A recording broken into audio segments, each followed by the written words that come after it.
పేరు కొండైపూడి లక్ష్మీ శిరీష్ అండి. ఏం చేస్తుంటారు? నేను ఇక్కడ హౌస్ వైఫ్గా ఎవరండి చేస్తాను. మీది? కోరుకొండేనండి. కోరుకొండ. ఉమ్.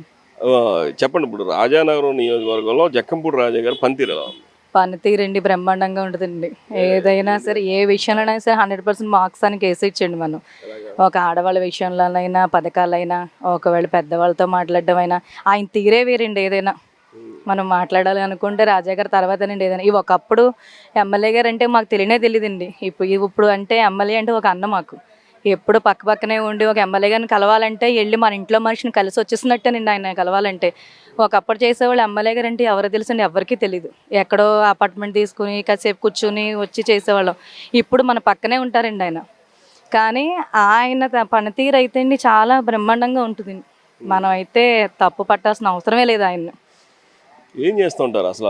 ఎమ్మెల్యే గారు ప్లస్ వాళ్ళ బ్రదరు, వాళ్ళ మదరు, వాళ్ళ వైఫ్, డాక్టర్ గారు, ఇంకా అందరూ తిరుగుతున్నారంట కదా, వీళ్ళందరూ ఏం చేస్తూ ఉంటారు? ఏం ప్రజలకండి ఏం ఆపదలు వచ్చినా అండి, ఎలాంటిది వచ్చినా, ఒకప్పుడు కరోనా వచ్చినప్పుడు అయితే అండి ఒక్కళ్ళు ఎవరు రాలేదండి ముందుకి.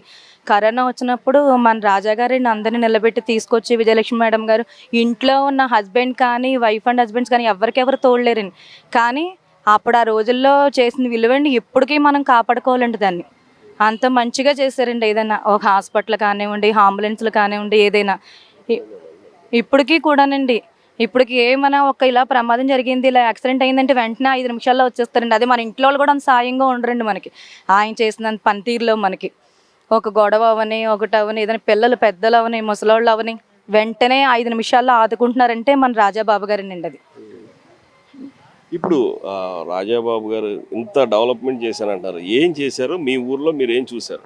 మా ఊళ్ళో అయితే ప్రతి ఇంటికి కుళాయిలు వేయించారండి. తర్వాత డ్వాక్రా మహిళలని, ప్రతి ఆడవాళ్ళకి ఇప్పుడు ఫంక్షన్లని ఏదైనా సార్ ముందు వర్క్ చేస్తున్నారంటే అది 100% పూర్తి చేసిన తర్వాతే ఏదైనా మాట్లాడతారు ఆయన. ఈ పలానా ఇలా మాకు ఈ ప్రాబ్లం ఉంది, వెళ్ళి చూడాలి, ఆయనతో మాట్లాడాలి అనుకుంటే గంటల తరబడి నుంచోబెట్టి వెయిట్ చేసి ఆయన కాదండి. ప్రతి ప్రాబ్లం ఇలా ఉంది అంటే ఆయన ముందుకొచ్చి మనతో మాట్లాడిన తర్వాత ఆ ప్రాబ్లం క్లియర్ చేసిన తర్వాత ఆయన బయటకు వెళ్తారండి. నేను వచ్చిన తర్వాత నాకు తెలిసింది ఎప్పుడు కూడా గ్రేట్ అనండి ఆయన. ఆయన చూస్తేనే ఒక రిధం అండి ఆయన, అంతే అంతే. మరి ఎందుకు అందరూ ఆయన్ని వాళ్ళ బ్రదర్ని వీళ్ళందరినీ రౌడీలు అంటారు? చాలా తప్పండి అది, అలా అనడం చాలా తప్పది. రౌడీలని ఎందుకంటారండి? మనం చూస్తున్నాం కదా ఆయన ఏం చేస్తున్నారో.